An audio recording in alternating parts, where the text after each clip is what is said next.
Hello hello hello hello everyone. उम्मीद करता हूँ कि आप लोग चुस्त दुरुस्त और तंदुरुस्त हो, mentally and physically fit and fine. तो दोस्तों, हमारे 10 क्लास हो चुके हैं। आज हम 11th क्लास पे हैं। हम लोग बहुत प्यारे सेशंस कर रहे हैं। चैप्टर नंबर 4 के 8 स्टैंडर्ड्स खत्म हो चुके हैं। चैप्टर नंबर 2 प्लानिंग वाला खत्म हो चुका है। 300 उसमें हमने देखा और अदर कॉन्सेप्ट्स। फिर chapter number 1 nature scope objective भी हम खत्म कर चुके हैं। हम बैंक ऑडिट खत्म कर चुके हैं। चैप्टर नंबर 6 ऑडिट डॉक्यूमेंटेशन हम खत्म कर चुके हैं।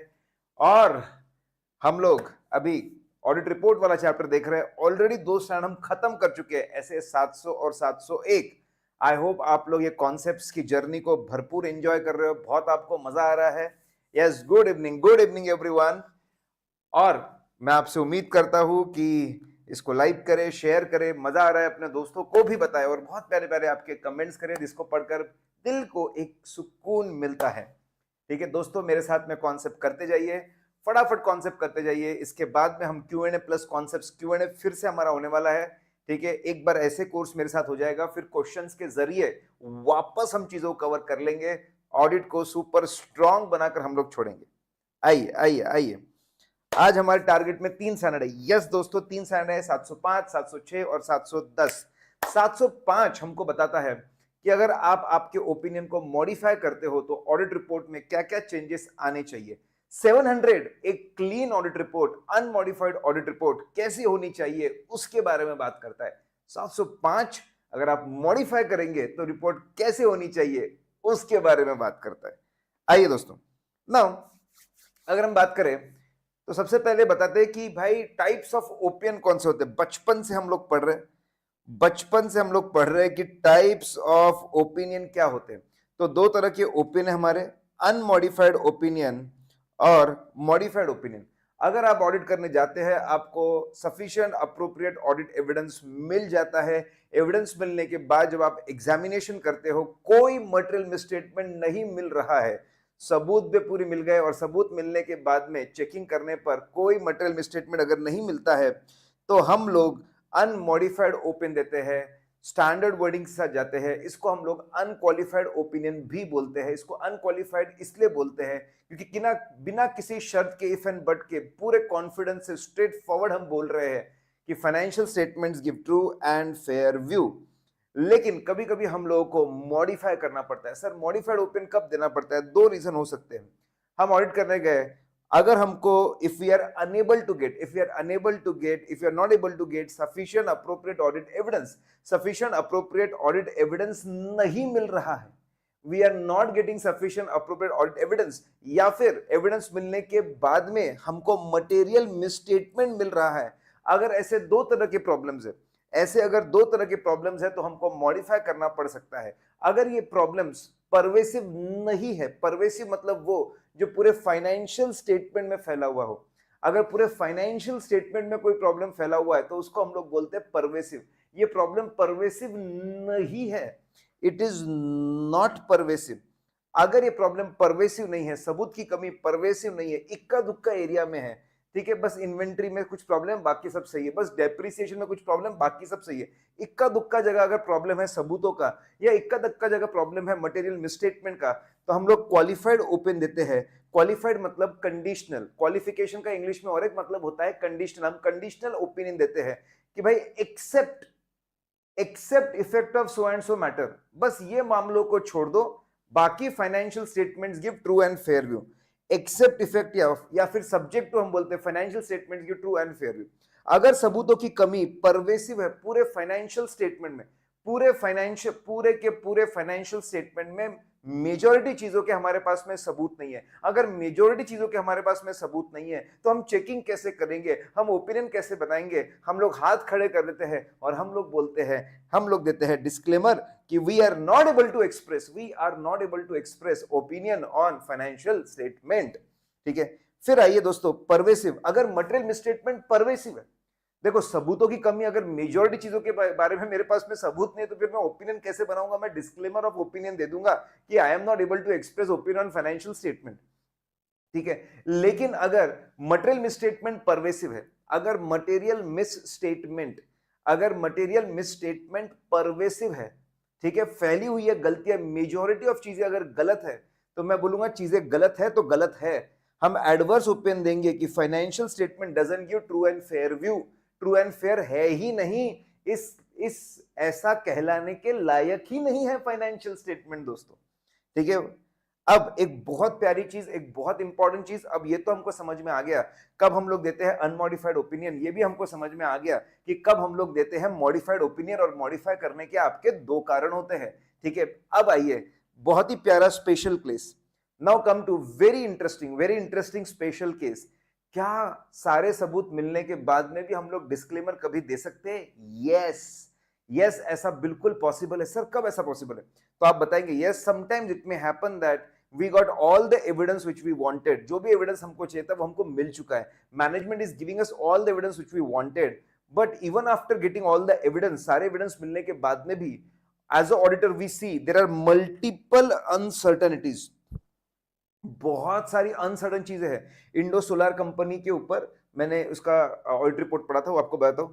अरे भाई, मार्केट में सोलर सेल हम बना रहे, मार्केट प्राइसेस प्रोडक्शन कॉस्ट से भी नीचे है। कब मार्केट प्राइस बढ़ेगा, हम प्रॉफिट में आएंगे? अनसर्टेनिटी। मशीनें खराब हो रही है, कितने साल काम करेंगे? अनसर्टेनिटी। ठीक है, हम उसको रिप्लेस करने के लिए हमको पैसा चाहिए, फाइनेंस मिलेगा कि नहीं? अनसर्टेनिटी। गवर्नमेंट की सब्सिडी मिलेगी कि नहीं? अनसर्टेनिटी। ठीक है, हम लोग आगे कंटिन्यू कर पाएंगे नहीं कर पाएंगे? अनसर्टेनिटी।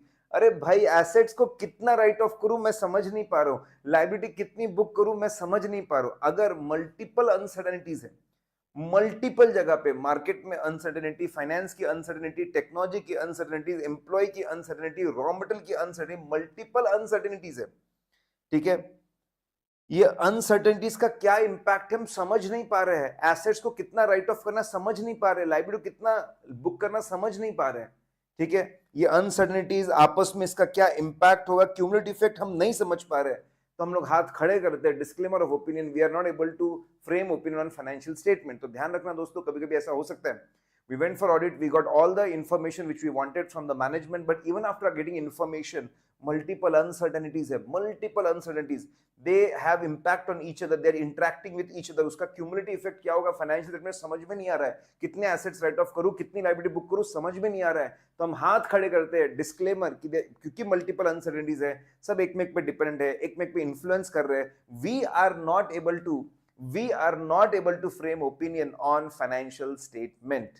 ठीक है, आइए अब फिर से कॉपी पेस्ट रिपीटेशन है, टाइप्स ऑफ ओपिनियन इनका बहुत ही चहेता पोर्शन है 705 का। अब इसी को टेबल फॉर्म में दिया हुआ है, same to same table form में दिया है। जो हमारे दो रीजन है, सबूत की कमी, सफिशिएंट अप्रोप्रिएट एविडेंस नहीं मिलना, मटेरियल मिसस्टेटमेंट नहीं मिलना, ये लेफ्ट साइड में लिखा हुआ है, रो हेडिंग है। ठीक है, गलतियां बड़ी है लेकिन परवेसिव लिखा है पहले कॉलम में, नॉट परवेसिव लिखा है पहले कॉलम में, और परवेसिव लिखा है दूसरे कॉलम में। तो क्या होगा, अगर मटेरियल मिसस्टेटमेंट परवेसिव नहीं है, क्वालिफाइड, सबूत की कमी परवेसिव नहीं है, अगर परवेसिव नहीं है, नॉट परवेसिव है, तो हम लोग क्वालिफाई करते। लेकिन अगर ये प्रॉब्लम्स, मटेरियल मिसस्टेटमेंट अगर बहुत ज्यादा हो जाए, परवेसिव, एडवर्स, ठीक है, सबूत की कमी बहुत ज्यादा हो जाए, डिस्क्लेमर। दोस्तों कॉपी पेस्ट जो अभी हम लोग चार्ट में पढ़कर आए, पढ़ के as it is copy paste आपके टेबल में है, कुछ नया नहीं है, चार्ट का ही रिपीटेशन है। आइए परवेसिव का मतलब समझते हैं। परवेसिव मतलब होता क्या है, अगर कोई भी मैटर, ठीक है, सबूत नहीं मिलने का मैटर हो, no material misstatement, no sufficient appropriate evidence हो, या फिर मटेरियल मिसस्टेटमेंट हो, ये कोई भी मैटर अगर बहुत सारे आइटम्स पे इंपैक्ट डाल रहा है, एग्जाम्पल के तौर पे इंदौर की ब्रांच को इंक्लूड नहीं किया, बहुत सारे आइटम्स पे इफेक्ट है, थोड़े से फिक्स एसेट्स गलत है, थोड़े से इन्वेस्टमेंट्स गलत है, थोड़े से करंट एसेट्स गलत है, थोड़ा सा रिजर्व्स गलत है, थोड़ा सा लायबिलिटी गलत है, थोड़े से इनकम गलत है, थोड़े से एक्सपेंस गलत है, बहुत सारे आइटम्स पे इंपैक्ट है। कोई भी मैटर अगर ऐसा है कि बहुत सारे फाइनेंशियल स्टेटमेंट में उसका इंपैक्ट हो रहा है, तो हम लोग उसको बोलेंगे कि इसका परवेसिव इंपैक्ट है, इसका परवेसिव, पूरा वाइड स्प्रेड इंपैक्ट है, परवेसिव इंपैक्ट है दोस्तों इसका। अगर फिर इसको हम परवेसिव बोलेंगे। फिर अगर बोल ऐसा है कि एक ही सिंगल आइटम पे इंपैक्ट है, मैटर ऐसा है कि सिंगल आइटम पे इंपैक्ट है, लेकिन ये जो सिंगल आइटम है, ठीक है, ये सिंगल आइटम है, ये substantial portion of the financial statement है, सिर्फ फिक्स एसेट का वैल्यूएशन गलत है और fix asset account for 80% of the assets, उसको भी परवेसिव माना जाएगा। मेनी आइटम्स को इफेक्ट करे वो परवेसिव माना जाता है, एक ही आइटम पे इफेक्ट करे लेकिन वो सब्सटैंशियल आइटम है, उसको भी परवेसिव माना जाएगा। ठीक है, या फिर नोट्स टू अकाउंट्स, आपके जो डिस्क्लोजर है उस पे इंपैक्ट है और बहुत ही फंडामेंटल नोट्स टू अकाउंट्स गलत हो गया है। फॉर एग्जाम्पल, ठीक है, एमालगमेशन हुआ था, एमालगमेशन का नोट गलत है पूरी तरीके से, पूरी अंडरस्टैंडिंग चेंज हो जाएगी कंपनी को लेकर, इट इज परवेसिव। ठीक है, आपके फंडामेंटल अकाउंटिंग अजम्पशंस, अक्रूवल का नोट गलत है, ठीक है, इट इज परवेसिव। इसका फंडामेंटल इंपॉर्टेंट चीजें, पूरी अंडरस्टैंडिंग बदल जाएंगी फाइनेंशियल स्टेटमेंट की, तो उसको हम परवेसिव बोलेंगे। तीन चीजें आएगी दोस्तों, कोई भी ऐसा मामला जो मेनी आइटम्स अफेक्ट करता हो, परवेसिव। सिंगल आइटम अफेक्ट करता हो लेकिन वो single item major portion of the financial है, परवेसिव। डिस्क्लोजर्स पे इंपैक्ट है, वो जो कि fundamental for the understanding of the financial statement, उसको भी परवेसिव माना जाएगा दोस्तों। आइए, तो बहुत सिंपल है, 705 हम लोग पढ़ रहे हैं, टाइप्स ऑफ ओपिनियन हम लोग पढ़ रहे हैं, हम लोग स्पेशल केस देख चुके हैं, फिर से टाइप्स ऑफ ओपिनियन को टैबुलर फॉर्म में देख चुके हैं, और उसके बाद हम लोग परवेसिव की डेफिनेशन देख चुके हैं। तीन तरह की चीजें परवेसिव के अंदर आती है। ठीक है, अब सबसे इंपॉर्टेंट, ये मॉडिफिकेशन का क्या इंपैक्ट होता है ऑडिट रिपोर्ट पे। बड़ा प्यारा सा हम लोगों ने चार्ट बनाया है कि भाई पहले कॉलम में क्वालिफिकेशन में क्या इंपैक्ट होगा, दूसरे कॉलम में एडवर्स पे क्या, एडवर्स है तो क्या इंपैक्ट होगा, तीसरे कॉलम में डिस्क्लेमर है तो क्या इंपैक्ट होगा। ठीक है, और लेफ्ट साइड में आपके ऑडिट रिपोर्ट के एलिमेंट्स है। सबसे पहला आता है टाइटल, टाइटल कभी चेंज नहीं होता, क्वालिफाइड हो, एडवर्स हो कि डिस्क्लेमर हो। एड्रेसी भी उसी तरह से कोई चेंज नहीं होता, रिपोर्ट ऑन फाइनेंशियल स्टेटमेंट लिखा था उसमें भी कोई चेंज नहीं होता। ओपिनियन, डेफिनेटली ओपिनियन में तो बदलाव आएगा। ओपिनियन में सबसे पहले ओपिनियन में आती है ओपिनियन की हेडिंग, ओपिनियन की हेडिंग बदल जाएगी। हम लिखते हैं क्वालिफाइड ओपिनियन या फिर एडवर्स ओपिनियन या फिर डिस्क्लेमर ऑफ ओपिनियन, तो आप सबसे पहले आपका हेडिंग बदल जाएगा, क्वालिफाइड, एडवर्स, डिस्क्लेमर, हेडिंग बदल जाएगा आपका।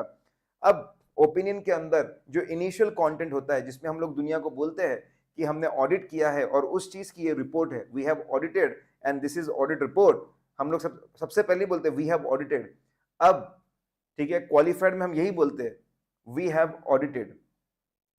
Audited financial statement of company, we have audited लिखते, क्वालिफाइड में भी, एडवर्स में वी हैव ऑडिटेड। डिस्क्लेमर में कैसे बोल दूं हमने ऑडिट किया था, डिस्क्लेमर में तो हमको मेजॉरिटी चीजों का एविडेंस ही नहीं मिला, ऐसे कैसे बोल दूं कि मैंने ऑडिट किया था। इससे ध्यान रखना, जो ऑडिट रिपोर्ट की पहली लाइन है वो चेंज होती है in case of disclaimer. Disclaimer में हम लोग बोलते हैं we were engage to perform audit. बहुत सारे लोग ये मिस कर देते हैं, करेक्ट इनकरेक्ट एमसीक्यू में ये आ सकता है, ध्यान रखना। डिस्क्लेमर में जो पहली लाइन होती है, डिस्क्लेमर में जो आपकी पहली लाइन होती है वो पहली लाइन बदल जाती है, वहां पे हम बोलते हैं we were engage to perform audit. ठीक है, हम ये नहीं बोलते we have done audit, no, हम बोलते we were engage to perform audit. ठीक है, फिर उसके बाद में फर्स्ट लाइन के बाद में आपका आता है ओपिनियन की वर्डिंग। सबसे इंपॉर्टेंट चीज है ओपिनियन की वर्डिंग। ठीक है, आपके ओपिनियन की वर्डिंग्स कैसे होंगी हमको देखना पड़ेगा, क्वालिफाइड में वर्डिंग्स कैसे होंगी, एडवर्स में वर्डिंग्स कैसे होंगी और डिस्क्लेमर में वर्डिंग्स कैसे होंगी। अब सबसे पहले हम चलते हैं क्वालिफाइड पे। क्वालिफाई करने के दो रीजन हो सकते हैं, या तो हमारे पास में सफिशिएंट अप्रोप्रिएट एविडेंस नहीं मिला, या तो मटेरियल मिसस्टेटमेंट, दोनों में वर्डिंग्स थोड़ी सी चेंज होती है। आइए, सबसे पहले अगर मटेरियल मिसस्टेटमेंट है, कुछ एरिया फाइनेंशियल स्टेटमेंट के इक्का दुक्का एरिया में, कुछ एरिया के अंदर अगर मटेरियल मिसस्टेटमेंट है तो हमारे ओपिनियन की वर्डिंग्स क्या होती है, except effect of the matters which are explained in the basis of opinion, except effect of the matter which are explained in the basis of qualified opinion। Basis paragraph में पूरी राम कथा, पूरी कहानी हम लोग समझाते हैं, तो आप लिखते हैं except effect of the matters which are explained in basis of qualified opinion. बस उन मामलों को अगर छोड़ दो तो मैं बोल रहा हूं कि financial statements give true and fair view. Except effects of the matters, except effect of the matters which are described in basis for qualified opinion, जो हम वहां पर समझाए हैं उसको छोड़ देंगे। तो उसके अलावा जो भी फाइनेंशियल स्टेटमेंट्स है, जो भी फाइनेंशियल आइटम्स है, they give true and fair view, वो ट्रू एंड फेयर व्यू देते हैं। ठीक है, अब अगर मैं बात करूं, ठीक है, कि sufficient appropriate audit evidence नहीं है. If I say that there is no sufficient appropriate audit evidence, no sufficient, तो यहां पर वर्डिंग्स के कुछ एरियाज में सफिशिएंट अप्रोप्रिएट ऑडिट एविडेंस नहीं है, कुछ एरियाज में, ठीक है, कुछ एरियाज में sufficient and appropriate audit evidence नहीं है. तो हमारी वर्डिंग क्या होगी? Except possible effect. ये बहुत इंपॉर्टेंट चीज है, वर्ड होता है possible effect. Except for the possible effect of the matters. क्योंकि सबूत की कमी है तो हम बहुत कॉन्फिडेंटली कुछ नहीं बोल सकते, इसलिए हम लोग बोलते हैं except for the possible effects of the matters which are explained in basis of qualification, rest of the financial statements give true and fair view. जो बाकी बचे हुए फाइनेंशियल आइटम्स है वो ट्रू एंड फेयर व्यू है. तो qualified में ध्यान रखना दोस्तों, वर्डिंग होती है except effect of the matters. जो समझाए जा रहे हैं बेसिस ऑफ क्वालिफाइड में, उसको छोड़कर सब सही है, ठीक है. आपका अगर सबूतों की कमी है तो हम लोग एक वर्ड को जोड़ देते हैं, except for possible effect of the matters. ये ध्यान रखना, except for possible effect of the matters जो हमने बताया, we say that financial statements give true and fair. Possible word हम जब भी सबूत की कमी होगी, पॉसिबल वर्ड को आप जरूर जोड़िएगा. नाउ अब हम बात करते हैं एडवर्स की. एडवर्स मतलब बहुत बड़ी चीजें होगी, बहुत ज्यादा बड़ी चीजें होगी, मेजॉरिटी पूरे फाइनेंशियल स्टेटमेंट पे इंपैक्ट है. इसलिए हम बोलते हैं because of significance of the matters which are explained in basis for adverse opinion, we say that financial statement doesn't give true and fair view. क्योंकि इतनी बड़ी बातें गलत है जो कि बेसिस ऑफ एडवर्स में समझाया है, हम बोल रहे हैं कि financial statement doesn't give true and fair view, ठीक है. फिर डिस्क्लेमर में क्या है? Because of significance of possible effects, because of significance of possible effects of the matters which are explained in basis for disclaimer of opinion, because of significance of the देखो significance क्यों? क्योंकि बहुत बड़ी चीज है, मेजॉरिटी चीजें गलत है. पॉसिबल क्यों? क्योंकि सबूत की कमी है. because of significance of possible effects of the matters which are discussed in disclaimer of opinion, we were not having sufficient appropriate evidence, इसलिए we are not able to express on financial statement. वो reasons की वजह से हमारे पास में sufficient appropriate evidence नहीं था और उस वजह से हम लोग कोई किसी भी तरह का opinion नहीं दे पा रहे हैं. तो आप देखिए, हमने wordings डिस्कस कर ली. क्वालिफाइड में वर्ड आता है एक्सेप्ट इफेक्ट ऑफ, आपके एडवर्स में वर्ड आता है because of significance financial statement doesn't give true and fair view. Disclaimer में आता है because of significance of possible effects we are not able to obtain sufficient appropriate evidence, we are not going opinion on financial statements. बहुत ही simple से. Qualified में except effect of, adverse में ultimately हम बोलते हैं financial statement doesn't give true and fair view, और हम लोग डिस्क्लेमर बोलते हैं we are not able to form opinion on financial statements. उसका लिखने का तरीका बहुत ही सिंपल है, बहुत आसान सा है. नाउ आइए अब सबसे मुद्दे की चीज है बेसिस फॉर ओपिनियन में क्या होगा. बेसिस फॉर ओपिनियन में सबसे पहले हेडिंग, आपकी हेडिंग चेंज होगी. Basis for qualified, basis for qualified opinion, आपका basis for qualified opinion, basis for qualified opinion, basis for adverse opinion, basis for disclaimer of opinion. आपकी हेडिंग चेंज होगी. Basis of opinion से basis for qualified opinion, basis for adverse opinion, basis for disclaimer of opinion. Basis मतलब reasons, क्या reasons है, वो reasons यहां पे समझाए जाते हैं, ठीक है. अब आइए दोस्तों, ये रीजन यहां पर समझाए जाएंगे, सबसे ज्यादा इंपॉर्टेंट है. तो बेसिस पैराग्राफ में क्या समझाया जाता है? रीजंस को समझाया जाता है. अब दो रीजन हो सकते हैं. पहला रीजन हो सकता है no sufficient appropriate audit evidence, सबूतों की कमी है. तो आप बताइए, ठीक है, आप सिंपल बताइए, आप बहुत ही सिंपल स्ट्रेट फॉरवर्ड बताइए, ठीक है. आप बहुत सिंपल स्ट्रेट फॉरवर्ड बताइए कि भाई साहब क्या रीजन है, सबूत की कमी क्यों है. मैनेजमेंट ने लिमिटेशन ऑन स्कोप, मैनेजमेंट ने ऑडिट करने से लिमिट किया. लिमिट ऑन स्कोप मतलब range of activities which we perform, क्या चेक करते, कैसे चेक करते, स्कोप. मैनेजमेंट ने हमको रोका, वो रीजन है. या फिर गवर्नमेंट डॉक्यूमेंट्स लेकर चले गए, वो रीजन है. सॉफ्टवेयर करप्ट हो गया, वो रीजन है. साफ शब्दों में बेसिस ऑफ ओपिनियन में सबूत की कमी है. तो सबूत की कमी क्यों है, वो रीजंस के साथ हम लोग समझाते हैं कि क्यों सबूत की कमी है. मैनेजमेंट की वजह से है, गवर्नमेंट की वजह से है, नेचुरल कैलेमिटी की वजह से है, हैकिंग की वजह से है, डेटा डिस्ट्रॉय हो गया उसकी वजह से है, क्या रीजन की वजह से सबूत की कमी है, वो साफ साफ आप बताइए। बस आपको रीजन ही समझाना है, बात खत्म हो जाएगी, एकदम सिंपल, और कोई भी बड़ी बात नहीं है, सिंपली एक्सप्लेन द रीजन। अगर मटेरियल मिसस्टेटमेंट है, दूसरा रीजन होता है मटेरियल मिसस्टेटमेंट। अब मटेरियल मिसस्टेटमेंट, मटेरियल अगर मटेरियल मिसस्टेटमेंट है तो उसमें तीन चीजें हो सकती है, three types of things can happen in material misstatement. Number one, material misstatement कोई अमाउंट में गलती है।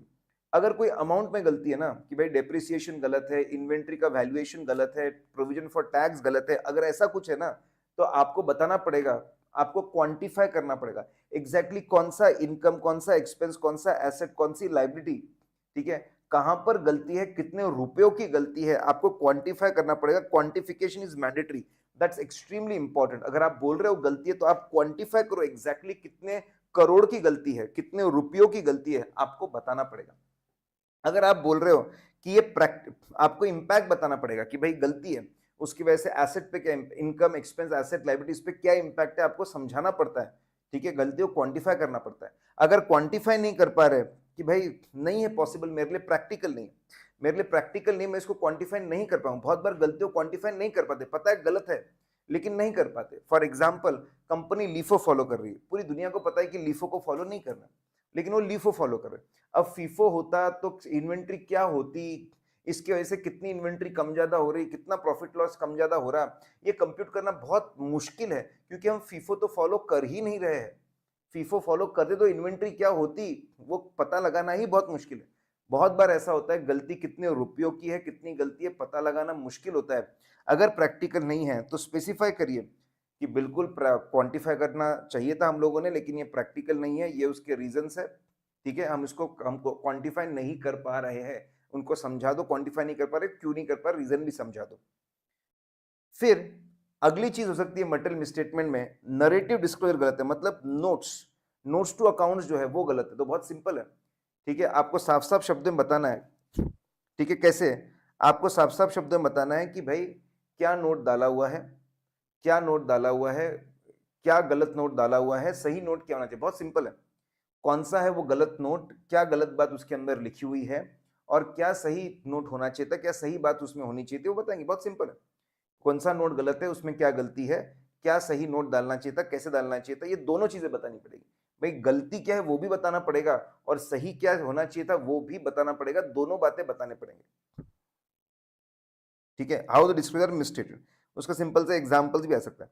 फिर तीसरी चीज ऐसी हो सकती है, भाई मटेरियल मिसस्टेटमेंट है, लेकिन मिसस्टेटमेंट में क्या है, नॉन डिस्क्लोजर, कुछ बहुत इंपॉर्टेंट चीजें गायब है, बहुत इंपॉर्टेंट चीजें गायब है। फॉर एग्जाम्पल कॉन्टिजेंट लायबिलिटी गायब है।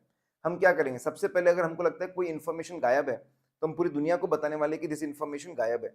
ये बताने से पहले एक बार आप जाकर बात कर लो, ठीक है, टीचर की माननीय महोदय, बहुत इंपॉर्टेंट चीज नोट्स अकाउंट्स में गायब है, और मैं पूरे दुनिया के सामने एक्सपोज करने वाला हूँ आपको, पूरी दुनिया के सामने एक्सपोज करने वाला हूं आपको कि भाई फाइनेंशियल स्टेटमेंट के अंदर ये चीजें नहीं है, ठीक है। उसका मैं नेचर बताऊंगा कि भाई इनकम नहीं है, एक्सपेंस नहीं है, एसेट नहीं है, लायबिलिटी नहीं है, वो मैं बताऊंगा।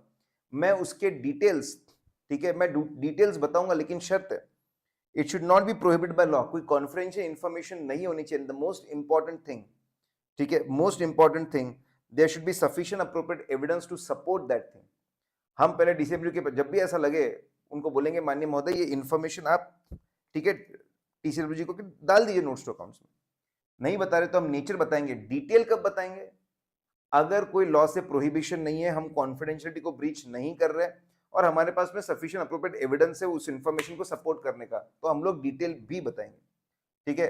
आई होप आपके दिमाग में एब्सोल्यूट क्लैरिटी है दोस्तों, ठीक है। आपका बेसिस ऑफ ओपिनियन, वो जो बेसिस ऑफ ओपिनियन जो सेक्शन है वो बहुत ही इंपॉर्टेंट सेक्शन है। बेसिस ऑफ ओपिनियन जो सेक्शन है वो बहुत ही बेसिस ऑफ ओपिनियन जो सेक्शन है दोस्तों वो बहुत इंपॉर्टेंट सेक्शन है। उसमें हम रीजन समझाते हैं, अगर सबूत की कमी है तो सबूत की कमी क्यों है, अगर सबूत की कमी है तो सबूत की कमी क्यों है, ये हम लोग बताते हैं। अगर मटेरियल मिसस्टेटमेंट्स है, ठीक है, अगर मटेरियल मिसस्टेटमेंट्स है तो मटेरियल मिसस्टेटमेंट्स किस तरह के, ये हम लोग बताते हैं कि भाई अमाउंट की गलती है तो हम क्वांटिफाई करते हैं, डिस्क्लोज गलती क्या गलत है, क्या सही है वो हम लोग बताते हैं, नॉन डिस्क्लोजर है तो हम नेचर बताते हैं, और अगर हम कॉन्फिडेंट हो, लॉ में प्रॉब्लम नहीं है, कोई प्रॉब्लम नहीं है, तो हम लोग तो, ठीक है, तो फिर ऐसे केस में हम लोग वो इंफॉर्मेशन भी बताते डिटेल में। आइए दोस्तों, अगर आपको याद है बेसिस ऑफ ओपिनियन कल हम लोगों ने पढ़ा था, लास्ट लेक्चर में हम लोगों ने पढ़ा था, लास्ट लेक्चर में हम लोगों ने पढ़ा था दोस्तों, ठीक है। आपके लास्ट लेक्चर में we have studied this, last lecture में हम लोगों ने इसको पढ़ा था। हमने बताया 4 बातें बतानी पड़ती है कि ऑडिट करने वाले जो लोग हैं वो इंडिपेंडेंट और एथिकल है, उन्होंने अपना काम स्टैंडर्ड्स ऑन ऑडिटिंग के हिसाब से किया है। अगर आप डिटेल पढ़ना चाहते हो तो ऑडिटर रिस्पॉन्सिबिलिटी सेक्शन देखो, और मैं सबको अश्योर कराता हूं कि मेरे पास में सफिशिएंट अप्रोप्रिएट एविडेंस है। अब क्वालिफाइड ओपिनियन में और एडवर्स में, दो में सिर्फ, क्वालिफाइड ओपिनियन और एडवर्स में सब कुछ वैसा का वैसा होता है, सब कुछ वैसा का वैसा होता है, ठीक है। और साथ में आप रीजन भी समझते, सिर्फ एक चेंज होता है, क्वालिफाइड और एडवर्स में सिर्फ एक चेंज होता है, ठीक है। आखिरी लाइन जो है, ठीक है, तो क्वालिफाइड एडवर्स के अंदर आपका रीजन आता है, और जो 4 बातें आती थी पहले से वो तो आएगी ही, ठीक है। बस एक चेंज होता है कि हम लोग बोलते हैं कि मेरे पास में सफिशिएंट अप्रोप्रिएट एविडेंस है, ठीक है, मेरे पास में सफिशिएंट अप्रोप्रिएट ऑडिट एविडेंस है टू गिव माय ओपिनियन। वहां पे हम बोलते हैं मेरे पास में we have sufficient appropriate evidence to support qualified opinion, we have sufficient appropriate audit evidence to support adverse opinion. बस, ठीक है। लास्ट लाइन में ये चेंज हो जाता है कि भाई मेरे पास सबूत है, मैं सिर्फ बोलता पहले मेरे पास सबूत है मेरा ओपिनियन देने के लिए, अब बोलता हूं मेरे पास सबूत है क्वालिफाइड ओपिनियन देने के लिए, एडवर्स ओपिनियन देने के लिए। लेट्स फ्रीज गाइस, बहुत सिंपल स्ट्रेट फॉरवर्ड चीज हम लोग पढ़ रहे हैं, ठीक है। अभी हम लोगों ने बोला कि सबसे हेवी चेंज आता है बेसिस के अंदर, बेसिस के अंदर हमको रीजन समझाने पड़ते हैं, सबूत नहीं मिले तो क्या रीजन है बताइए, मटेरियल मिसस्टेटमेंट में अगर अमाउंट की गलती है तो कितने अमाउंट की गलती है वो बताइए, नोट्स अकाउंट्स में डिस्क्लोजर में गलती है तो बताइए कि गलत क्या था सही क्या होना चाहिए। अगर, ठीक है, अगर उसके अंदर सबूत, अगर कोई चीज ओमिटेड है, ओमिशन है, तो टीसीएबी से डिस्कस करिए, नेचर बताइए, और अगर आप कॉन्फिडेंट हो कोई प्रोहिबिशन बाय लॉ नहीं है, आपके पास सपोर्ट करने के लिए एविडेंस है, तो आप डिटेल बता सकते हैं।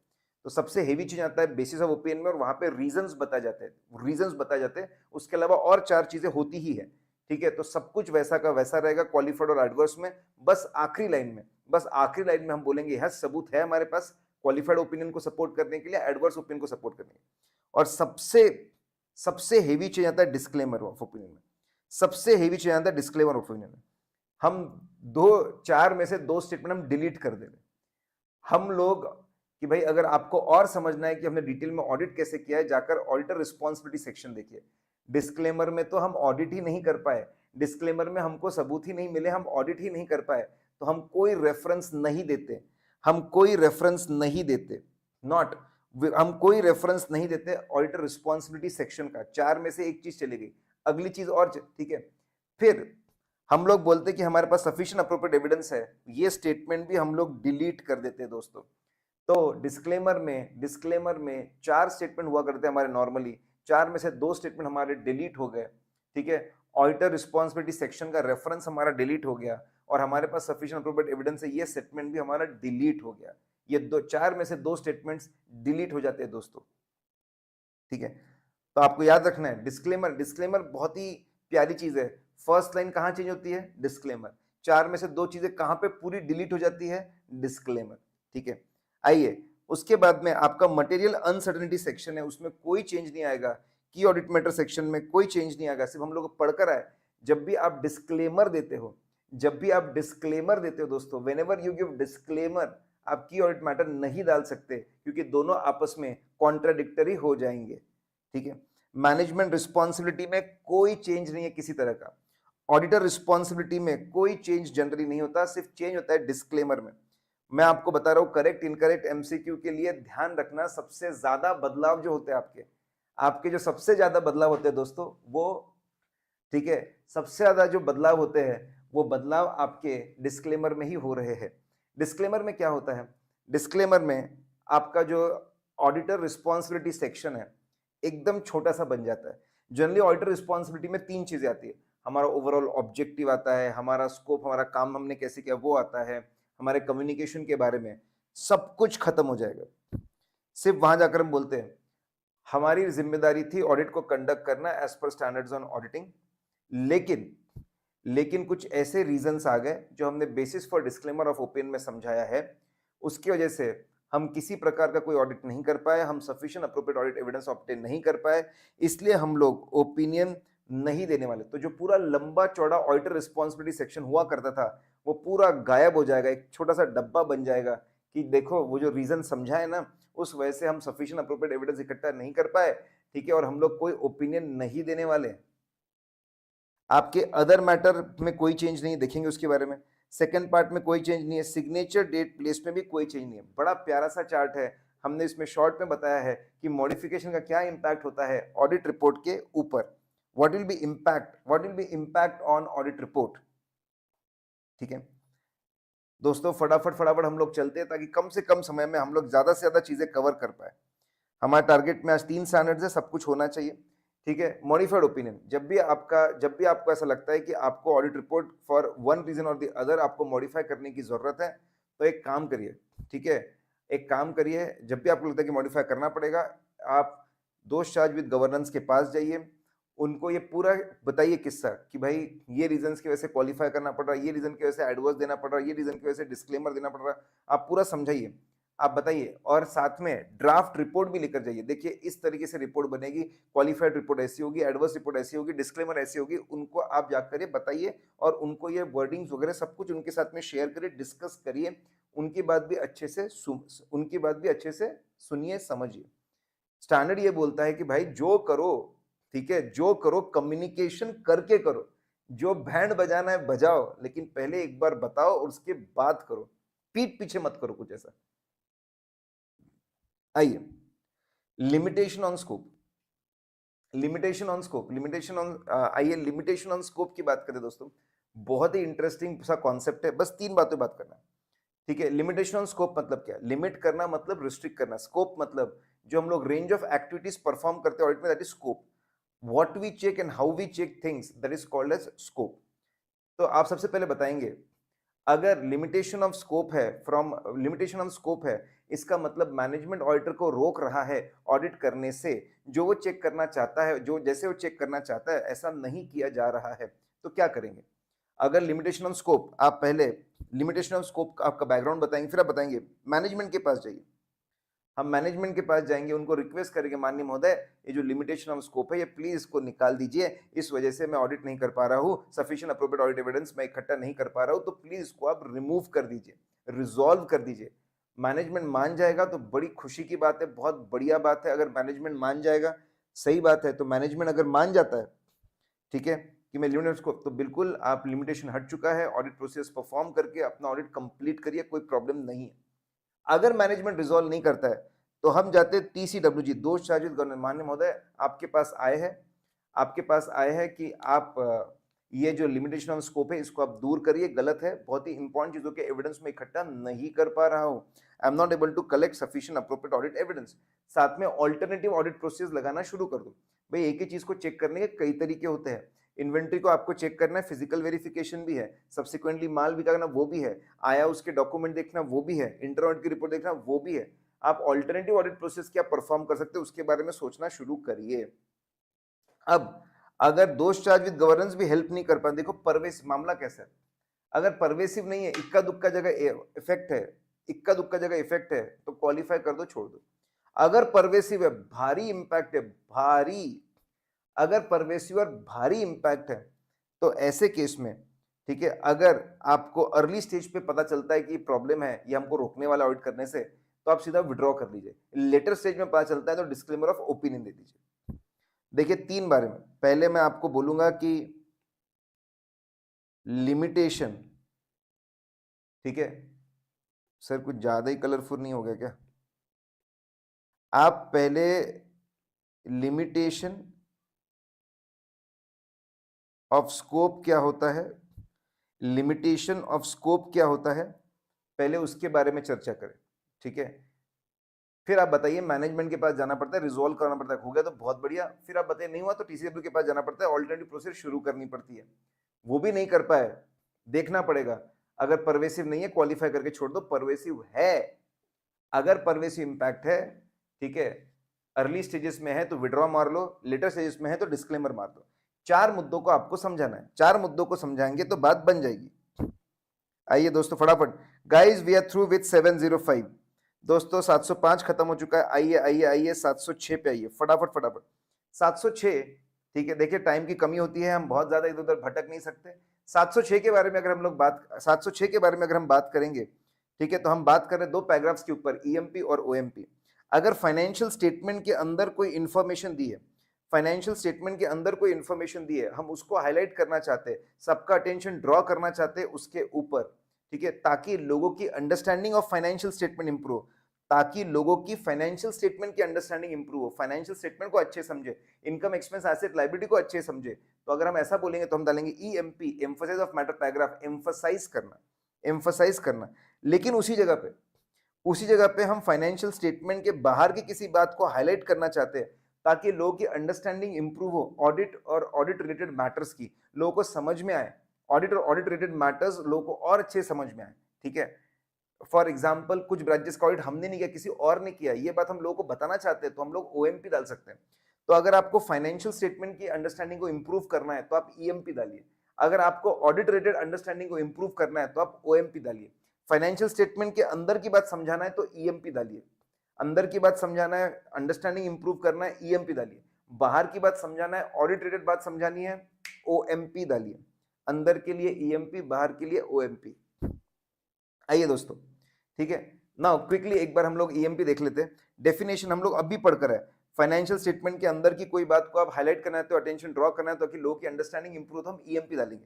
अब एग्जांपल बताइए ना, अब आप कुछ अब आप कुछ अब आप कुछ प्यारे प्यारे अब आप कुछ प्यारे प्यारे नन्हे मुन्ने आप कुछ एग्जांपल बताइए ना, टेल अस एग्जांपल की ईएमपी कहाँ पे डालेंगे। देखो तो मैं क्या करता हूँ, कुछ चीजों को लास्ट ईयर से जोड़ता हूँ, कुछ ईयर को करंट ईयर से जोड़ता हूँ, फिर एंड ऑफ द ईयर से जोड़ता हूँ, आफ्टर ईयर एंड से जोड़ता हूँ, लास्ट ईयर से। अगर लास्ट ईयर कोई गलती है उसका रेक्टिफिकेशन करंट ईयर में, तो प्रायर पीरियड आइटम आता है। लास्ट ईयर से अगर कोई प्रायर पीरियड आइटम आ रहा है, उसका बहुत हेवी इंपैक्ट है कंपनी के प्रॉफिट्स के ऊपर, तो लोगों को समझाने के लिए ईएमपी डाल सकते हैं। फिर करंट ईयर में अगर एमेलगमेशन हुआ तो लोगों को बताने के लिए ईएमपी डाल सकते हैं। कैटास्ट्रॉफ हो गया, कोई बहुत बड़ा कैटास्ट्रॉफ हो गया, बहुत बड़ा कैटास्ट्रॉफ हो गया है, ठीक है, बहुत बड़ी कोई दुर्घटना हो गई है, तो आप उसको समझाने के लिए करंट ईयर में ईएमपी डाल सकते हैं।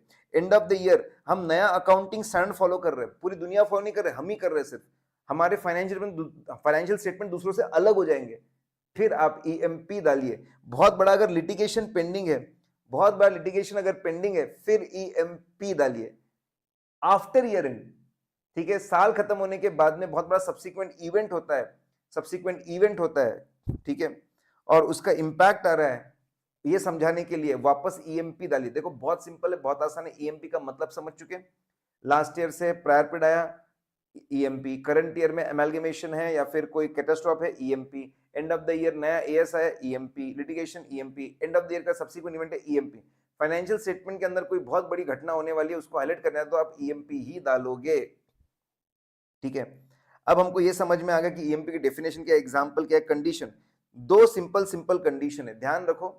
आप ईएमपी डालिए, कोई प्रॉब्लम नहीं है, ईएमपी डालिए, but it should not be a matter of modification. मतलब अगर आपको फाइनेंशियल स्टेटमेंट मॉडिफाई करना है तो उस बात को बेसिस ऑफ मॉडिफिकेशन में समझाए, ईएमपी में ना समझाए, ठीक है। बहुत सिंपल, बहुत ही सिंपल, बहुत स्ट्रेट फॉरवर्ड है। अगर, ठीक है, जैसे मैंने आपको बताया, ठीक है, अगर कोई मामला मॉडिफिकेशन वाला है तो बेसिस ऑफ मॉडिफिकेशन में समझाए, मॉडिफिकेशन वाले मामलों को ईएमपी में जबरदस्ती ना डाले, डोंट मिसयूज ईएमपी, मॉडिफिकेशन वाले मामले ईएमपी में नहीं आएंगे। और अगर कोई मामला की ऑडिट मैटर के लिए एलिजिबल है, देखो दोस्तों बहुत सिंपल है, सुनिए, की ऑडिट मैटर मतलब ऐसी चीजें जिसके ऊपर हम लोगों ने बहुत मेहनत की।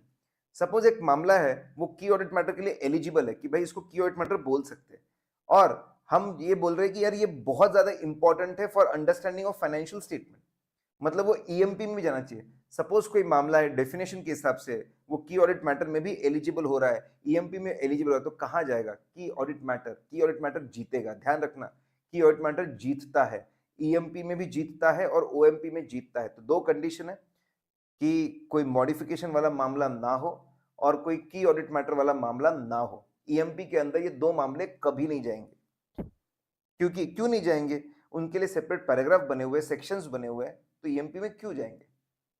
अब कंटेंट की अगर बात करें, ईएमपी में क्या आएगा, ईएमपी में सबसे पहले सबसे पहले आपकी हेडिंग आएगी, आपका हेडिंग आएगा कि भाई प्रायर पीरियड आइटम है, ठीक है, करंट प्रायर पीरियड आइटम है उसके बारे में बात करेंगे, एमैल्गमेशन है उसके बारे में, करंट ईयर में एमैल्गमेशन है, कैटास्ट्रॉफ है उसके बारे में बात करेंगे, ईयर एंड में न्यू अकाउंटिंग स्टैंडर्ड है, आपका लिटिगेशन उसके बारे में बात करेंगे, ठीक है, अगले साल सब्सिक्वेंट इवेंट है उसके बारे में। सबसे पहले हेडिंग दो emphasis of matter paragraph, multiple EMP है तो आप बता सकते हो ईएमपी ये एम्फेसिस ऑफ मैटर पैराग्राफ है, ठीक है, आपके प्रायर पीरियड आइटम के लिए ये एम्फेसिस ऑफ मैटर पैराग्राफ है, एम्फेसिस ऑफ मैटर पैराग्राफ है, ठीक है, सपोज करंट ईयर के एमैल्गमेशन के लिए एंड सो ऑन, तो हेडिंग आएगी, हेडिंग के साथ साथ में हम डिस्क्रिप्शन भी दे सकते हैं अगर मल्टीपल ईएमपीज है तो।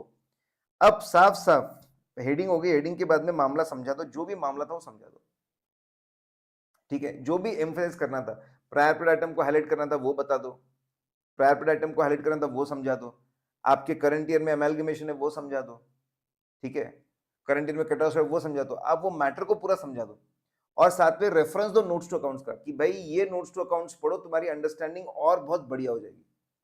तो आपको हेडिंग डालना है, हेडिंग के बाद में हेडिंग डालना है, हेडिंग के बाद में आपको मामला समझाना है, जो भी मामला था, ठीक है, जो भी मामला था, जो भी मैटर था, जो भी मामला था, जो भी मैटर था, वो मैटर को आपको समझाना है, ठीक है, एक्सप्लेन दैट मैटर, वो मैटर आप अच्छे से समझाइए, रेफरेंस दीजिए नोट्स टू अकाउंट्स में और साफ साफ बोलिए माना फाइनेंशियल स्टेटमेंट की बात कर रहा हूं, माना मैं फाइनेंशियल स्टेटमेंट, साफ साफ बताइए माना मैं फाइनेंशियल स्टेटमेंट की बात कर रहा हूं, उसके अंदर के किसी नोट की बात कर रहा हूं, लेकिन मैं मॉडिफाई नहीं कर रहा हूं मेरा ओपिनियन, मैं कुछ गलत है ये नहीं बोल रहा हूं, तो आप पहले हेडिंग डालिए, जो मुद्दे को हाईलाइट करने वो बताइए नोट्स के साथ में और साफ साफ लोगों को हाथ जोड़कर बोलिए कि मैं मेरा ओपिनियन मॉडिफाई नहीं कर रहा हूं, I am not modifying my opinion. Definition हम लोग डेफिनेशन देख चुके हैं, कहां कहां पे ईएमपी डालते वो देख चुके हैं, कंडीशंस हम लोग देख चुके हैं, कैसा रहेगा उसका कंटेंट वो देख चुके हैं, प्लेसमेंट, ठीक है, बहुत ये हमारे मॉड्यूल के अंदर है दोस्तों, ये हमारे मॉड्यूल के अंदर है, इसको देखना जरूरी है, ठीक है, बहुत बार किताबों में नहीं होता, लेक्चर्स में नहीं होता है, जरूरी है प्लेसमेंट कहां पे, अगर फाइनेंशियल रिपोर्टिंग फ्रेमवर्क से रिलेटेड है ईएमपी, अगर फाइनेंशियल रिपोर्टिंग फ्रेमवर्क से कनेक्टेड है, नए अकाउंटिंग स्टैंडर्ड्स की बात करें, चेंज इन अकाउंटिंग स्टैंडर्ड्स की बात करें, बहुत बड़ी बात है, तो इसकी जो पोजीशन है ना, ये बेसिस ऑफ ओपिनियन के जस्ट नीचे आ जाएगी, basis of opinion immediately below base of opinion आ जाएगी। बाकी केस में अगर वो फाइनेंशियल रिपोर्टिंग फ्रेमवर्क से कनेक्टेड नहीं है, एप्लीकेबल फ्रेमवर्क से कनेक्टेड नहीं है, तो फिर बाकी केस में क्या होगा, बाकी केस में वो की ऑडिट मैटर के ऊपर भी हो सकता है और की ऑडिट मैटर के नीचे भी हो सकता है, डिपेंडिंग ऑन किसका इंपॉर्टेंस ज्यादा है, डिपेंडिंग ऑन दोनों में से किसका इंपॉर्टेंस ज्यादा है। For example prior period item अगर बहुत बड़ा है तो हो सकता है कि जो ईएमपी है वो हम की ऑडिट मैटर के ऊपर डालें, इट मे बी अबव की ऑडिट मैटर। तो हमने प्लेसमेंट भी दोस्तों 5 चीजें हम लोगों ने समझी, हम लोगों ने डेफिनेशन समझा, हम लोगों ने एग्जांपल समझा, हमने कंडीशन समझा, उसका क्या कंटेंट आएगा वो हम लोगों ने समझा, और उसका प्लेसमेंट अगर आप फ्रेमवर्क से कनेक्टेड है तो जस्ट नीचे आता है बेसिस के, नहीं तो फिर ऊपर नीचे दोनों आ सकता है, डिपेंडिंग ऑन कौन सी चीज ज्यादा इंपॉर्टेंट है। आइए दोस्तों, सेम सिमिलर चीज आपकी ओएमपी में भी एप्लीकेबल है, अदर मैटर में भी, ठीक है, ध्यान दीजिए, बहुत सिंपल। ओएमपी का डेफिनेशन दोस्तों बहुत सिंपल सा, अगर आपको फाइनेंशियल स्टेटमेंट के बाहर की किसी चीज को हाईलाइट करना है ताकि यूजर की understanding with respect to audit और रिलेटेड मैटर्स इंप्रूव हो जाए, तो आपने वहां पर ओएमपी डालना चाहिए, यू शुड पुट ओएमपी। आइए एग्जांपल देखो, एक सीक्वेंस है यहां पर भी, सबसे पहले लास्ट ईयर की आती, पिछले साल ऑडिट हुआ ही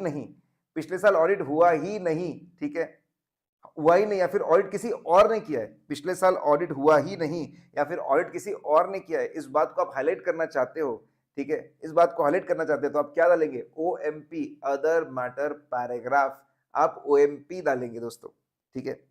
फिर उसके बाद में करंट ईयर में ब्रांचेस का ऑडिट कोई और कर रहा है, ये बात को आप हाईलाइट करें तो वापस ओएमपी डालेंगे दोस्तों।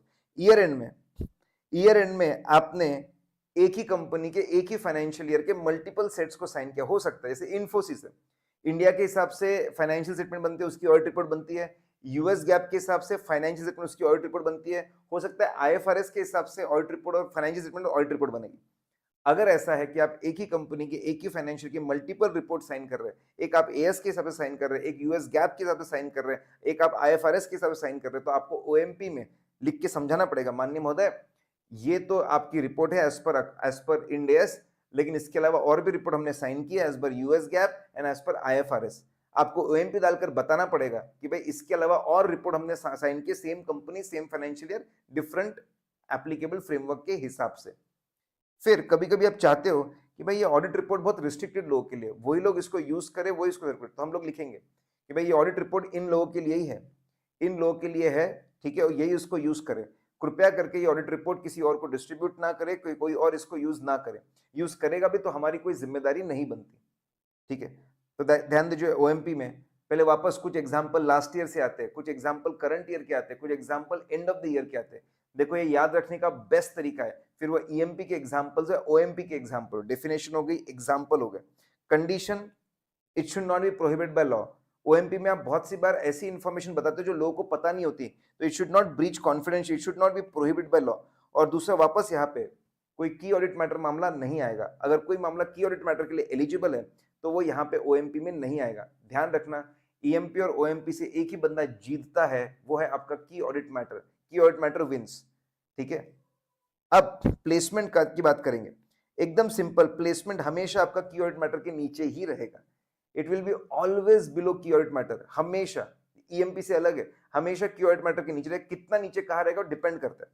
हो सकता है कि की ऑडिट मैटर के एग्जैक्टली नीचे हो, ठीक है, या फिर हो सकता है कि भाई ऑडिटर रिस्पॉन्सिबिलिटी में हो सकता है उसके बाद हो सकता है दोनों पार्ट खत्म हो गए, पार्ट 1 पार्ट 2 उसके बाद में आ रहा है, ऐसा भी हो सकता है। It will be always below की ऑडिट मैटर, इमीडिएटली बिलो भी हो सकता है, और कुछ सेक्शंस के अंदर या उस सेक्शंस के बाद में आखिरी में भी हो सकता है। तो उसके प्लेसमेंट के बारे में भी हम लोगों ने जान लिया। So guys, let's finally compare both of them. Finally दोनों को एक बार कंपेयर कर लेते हैं। फाइनेंशियल स्टेटमेंट को हाईलाइट करना है तो ईएमपी, अगर बाहर की बात करना है ओएमपी। यहाँ पर भी एग्जांपल है लास्ट ईयर से करंट ईयर के, लास्ट ईयर से करंट ईयर तक। ओएमपी में एग्जांपल है लास्ट ईयर से करंट ईयर तक, ठीक है। दोनों में दो कंडीशन है, दोनों में एक ही बात है, की ऑडिट मैटर जीतेगा इन लोगों से। प्लेसमेंट के बारे में बहुत से है, ठीक है। आपके कंटेंट के बारे में एकदम सिंपल चीज थी। ओएमपी के कंटेंट के बारे में भी एकदम सिंपल चीज है, जो भी मामला है वो बता दो, दैट्स इट। हेडिंग डालो, मामला बता दो, ठीक है। आप हेडिंग डालो, मामला बता दो। दोनों में ईएमपी ओएमपी में आप रेफरेंस भी देते हो, लोगों को बोलते हो मॉडिफाई नहीं कर रहे, ठीक है। ईएमपी में ज्यादा बातें बोलनी पड़ती है, यहाँ पे एकदम सिंपल, जो भी मुद्दा है वो मुद्दा बता दो, खत्म। दोनों के प्लेसमेंट को भी हम लोगों ने कंपेयर कर लिया। जब भी आप ईएमपी ओएमपी डालने का सोच रहे हैं तो एक बार टीसीडब्ल्यूजी को आप बता दो कि हम ऐसा सोच रहे हो, जो ड्राफ्ट वर्डिंग है उनके साथ में शेयर कर दो। अगर कोई ओएमपी बार बार रिपीट हो रहा है तो बार बार टीसीडब्ल्यूजी को बताने की जरूरत नहीं है, उसमें अगर कुछ स्पेशल नहीं है, पिछले साल था वैसा का वैसा है, तो बार बार मत बताइए। लेकिन जो भी चीज का इंपैक्ट आ रहा है ऑडिट रिपोर्ट में, एक बार उसका इंपैक्ट तो हमको लेना चाहिए। दोस्तों दोस्तों दोस्तों दोस्तों, I hope you are doing good. जिंदा है आप लोग। हम लोगों ने अभी 705 और 706 हम लोगों ने खत्म कर दिया, 705 और 706।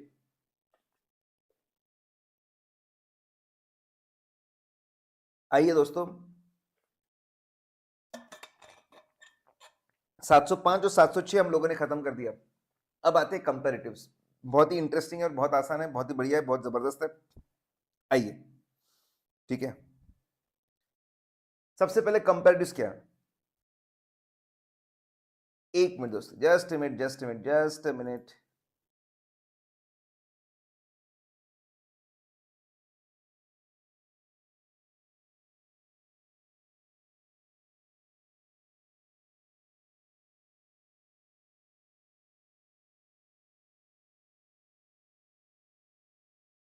चलिए कंपैरेटिव्स की अगर हम बात करते हैं, चलिए आइए दोस्तों, कंपैरेटिव्स की अगर हम लोग बात करते हैं, फाइनेंशियल स्टेटमेंट के अंदर करंट ईयर के अलावा जो पिछले साल की, करंट ईयर के अलावा जो पिछले साल की जानकारी होती है, प्रायर पीरियड इंफॉर्मेशन जो होती है, उसको हम लोग कंपैरेटिव्स बोलते हैं, ठीक है। क्योंकि उसको देखकर ही हमको समझता है कि इस बार ग्रोथ हुई कि नहीं, हम अच्छा कर रहे हैं कि बुरा कर रहे हैं। तो फाइनेंशियल स्टेटमेंट में जो प्रीवियस ईयर की इंफॉर्मेशन को बताया जाता है, उनको हम लोग कंपैरेटिव्स बोलते हैं, दे आर कॉल्ड कंपैरेटिव्स। अब कंपैरेटिव्स को प्रेजेंट करने के दो अप्रोचेस हो सकते हैं। हमको जाकर पढ़ना पड़ेगा एप्लीकेबल फाइनेंशियल रिपोर्टिंग फ्रेमवर्क, हमको जाकर एप्लीकेबल फाइनेंशियल रिपोर्टिंग फ्रेमवर्क को पढ़ना पड़ेगा, ठीक है। एप्लीकेबल फाइनेंशियल रिपोर्टिंग फ्रेमवर्क को जाकर पढ़ना पड़ेगा। पढ़ने के बाद हमको समझ में आएगा कि फ्रेमवर्क कौन से अप्रोच की बात कर रहा है। फ्रेमवर्क दो अप्रोच की बात कर सकता है। फ्रेमवर्क या तो ऐसा बोल सकता है कि आप देखिए, ठीक है, बहुत पिछले साल की इंफॉर्मेशन बहुत ज्यादा डिटेल में दीजिए। डिटेल में इनकम, एक्सपेंस, एसेट, लायबिलिटी, पूरा नोट्स टू अकाउंट सब बताइए। बहुत डिटेल में इंफॉर्मेशन दीजिए। इनफैक्ट पिछले साल को इतना इंपॉर्टेंस दीजिए जितना इंपॉर्टेंस आप करंट ईयर को दे रहे हो। अगर इंफॉर्मेशन बहुत ज्यादा दी जा रही है, इक्वल इंपॉर्टेंस दिया जा रहा है, इतनी जानकारी है कि वो अपने आप में सेपरेट फाइनेंशियल स्टेटमेंट है। पिछले साल के अगर मैं चीजों को देखूं तो अपने आप में वो सेपरेट फाइनेंशियल स्टेटमेंट है, उसको मैं इंडिविजुअली पढ़ के समझकर इंटरप्रेट करके मैं एनालिसिस कर सकता हूं। करंट ईयर की जरूरत भी नहीं है अगर, तो उसको बोलते हैं इतनी इंफॉर्मेशन की भाई सेपरेट फाइनेंशियल स्टेटमेंट है अपने आप में। अगर ऐसा है, अगर पिछले साल की इतनी भर भर की इंफॉर्मेशन है, तो एज अ ऑडिटर हम भी सम्मान देंगे। देखो ये रिपोर्टिंग अप्रोच है, ऑडिट अप्रोच नहीं है, रिपोर्टिंग अप्रोच है। ठीक है, इस अप्रोच को कंपैरेटिव फाइनेंशियल स्टेटमेंट अप्रोच बोला जाता है। मैं फाइनेंशियल स्टेटमेंट अप्रोच बोलूंगा सिर्फ। फाइनेंशियल स्टेटमेंट अगर अप्रोच है, ठीक है, इंफॉर्मेशन इतने ज्यादा डिटेल में है, इतना ज्यादा इंपॉर्टेंस है, इतनी ज्यादा है कि अपने आप में सेपरेट इन्फॉर्म फाइनेंशियल स्टेटमेंट्स है, तो फिर हम ऑडिट रिपोर्ट में जब इंट्रोडक्शन देंगे और ओपिनियन देंगे तो करंट ईयर के साथ साथ हम लास्ट ईयर को भी रेफर करेंगे, प्रीवियस ईयर को भी रेफर करेंगे। मतलब हम लोग ओपिनियन करंट ईयर के साथ साथ पिछले सालों में भी देंगे। प्रोस्पेक्टस में ऐसा होता है, प्रोस्पेक्टस में करंट ईयर के साथ साथ पिछले 5 सालों के ऊपर भी ओपिनियन देना पड़ता है। ठीक है, that is the best example जहां पे फाइनेंशियल स्टेटमेंट अप्रोच लगाई जाती है। तो पिछले साल की जो जितनी भी जानकारी है पिछले सालों की, उसको कंपैरेटिव्स बोलते हैं। इसके ऊपर रिपोर्ट करने के दो तरीके, डिपेंड करता है फ्रेमवर्क में क्या लिखा हुआ है। एप्लीकेबल फ्रेमवर्क में बोला है डिटेल में इंफॉर्मेशन दो, इक्वल इंपॉर्टेंस दो, सेपरेट फाइनेंशियल स्टेटमेंट रहे अपने आप में, इतनी ज्यादा इंफॉर्मेशन दो। दिल खोल के अब ओपिनियन देते हैं, करंट ईयर के साथ साथ में प्रीवियस ईयर पे भी हम लोग ओपिनियन देते हैं। ठीक है, दोनों पे ओपिनियन देंगे। फिर करस्पॉन्डिंग फिगर अप्रोच मतलब क्या? अगर पिछले साल की इंफॉर्मेशन डिटेल्ड में नहीं है, उसको इक्वल इंपॉर्टेंस नहीं मिलता, वो अपने आप में कोई सेपरेट फाइनेंशियल स्टेटमेंट नहीं है, it is just an additional information in the current year financial statement. Current year financial statement में वो एडिशनल इंफॉर्मेशन है जस्ट फॉर कंपैरिजन, उसका अपना कोई अस्तित्व नहीं है, उसको इंडिपेंडेंटली हम समझकर इंटरप्रेट नहीं कर सकते। अगर पिछले साल का इतना इंपॉर्टेंस नहीं है तो हम लोग भी ओपिनियन देते वक्त इंट्रो और ओपिनियन में पिछले साल पे कोई खास रेफरेंस नहीं देंगे, सिर्फ करंट ईयर पे बात करेंगे। लेट्स फ्रीज गाइस, पिछले साल की जो जानकारी होती है उसको कंपैरेटिव बोला जाता है। दो अप्रोचेस होते हैं, एक है फाइनेंशियल स्टेटमेंट अप्रोच, एक है corresponding figures approach. Financial statement approach में दोनों साल पे ओपिनियन देते हैं, करस्पॉन्डिंग फिगर अप्रोच में सिर्फ करंट ईयर पे ओपिनियन देते हैं, पिछले साल पे हम ओपिनियन देते ही नहीं है। जो फ्रेमवर्क है उसके हिसाब से हम रिपोर्टिंग करते हैं। तुम इंपॉर्टेंस दोगे तो हम भी ओपिनियन देंगे, तुम इंपॉर्टेंस नहीं दोगे तो हम भी ओपिनियन नहीं देंगे। ये रिपोर्टिंग अप्रोच है। अब आपके मन में कुछ सवाल आ सकते हुए दोनों नोट आपके कवर कर देंगे। ठीक है, प्रैक्टिकल प्रैक्टिकल लाइफ में अगर देखेंगे तो करस्पॉन्डिंग फिगर्स अप्रोच बहुत ज्यादा, करस्पॉन्डिंग फिगर्स अप्रोच बहुत ज्यादा फेमस है। सब लोग सिर्फ करंट ईयर को इंपॉर्टेंस देना चाहते हैं, पिछले साल की इंफॉर्मेशन थोड़ी बहुत इंक्लूड कर लेते हैं जस्ट फॉर कंपैरिजन, तो उसको करस्पॉन्डिंग फिगर्स अप्रोच बोला जाता है। ठीक है, इंडिया में भी शेड्यूल 3 में करस्पॉन्डिंग, बस एक ही लाइन, इंडिया में भी शेड्यूल 3 में करस्पॉन्डिंग फिगर अप्रोच है। पूरा इंपॉर्टेंस सिर्फ करंट ईयर को है, पिछले साल की जो जानकारी है बस वो एक एक्स्ट्रा एडिशनल इंफॉर्मेशन है, दैट्स इट। तो पहले नोट में समझाया कि across the world corresponding figure approach बहुत फेमस है। करंट ईयर को इंपॉर्टेंस दो, पिछले साल का सिर्फ आप थोड़ी बहुत इंफॉर्मेशन इंक्लूड कर लो, यही बेस्ट है। उसके हिसाब से हम रिपोर्टिंग करते हैं करस्पॉन्डिंग फिगर्स की। अब और एक चीज, क्या हमको अगर फाइनेंशियल स्टेटमेंट अप्रोच में 2 साल पे रिपोर्ट देना पड़ता है? फाइनेंशियल स्टेटमेंट अप्रोच में दोस्तों, फाइनेंशियल स्टेटमेंट अप्रोच में हमको 2 साल पे ओपिनियन देना पड़ता है। We have to give opinion, we have to give opinion on 2 years। 2 साल पे ओपिनियन देना पड़ता है। क्या इसका मतलब है 2 साल का ऑडिट करेंगे? बिल्कुल नहीं। अगर हमने 2 साल का ऑडिट किया है तो हम लोग 2 साल पे रिपोर्ट करेंगे। अगर हमने 2 साल का ऑडिट नहीं किया है तो कोई बात नहीं, हम सिर्फ करंट ईयर पे रिपोर्ट देंगे और पिछले साल के लिए हम लोग ओएमपी डालेंगे और पूरी दुनिया को बताएंगे कि पिछले साल का ऑडिट हमने नहीं किया, प्रीडिसेसर ऑडिटर ने किया। कब दी उसने रिपोर्ट और कौन सा ओपिनियन दिया, 3 बातें समझानी पड़ती है। ठीक है, लेट्स फ्रीज गाइस, पिछले साल की जो जानकारी वो कंपैरेटिव्स है। अगर फ्रेमवर्क भर भर के इंफॉर्मेशन देगा तो हम करंट ईयर के साथ साथ पिछले साल पे ओपिनियन देंगे, हम भी दिल खोल के ओपिनियन देंगे दोनों सालों के ऊपर। अगर फ्रेमवर्क बोलता है छोटी मोटी इंफॉर्मेशन दे दो, ठीक है, तो हम भी सिर्फ करंट ईयर पे फोकस करेंगे, पिछले साल पे कोई अलग से ओपिनियन नहीं देंगे। Corresponding figures approach. ठीक है, आई होप आपके दिमाग में क्लैरिटी हो।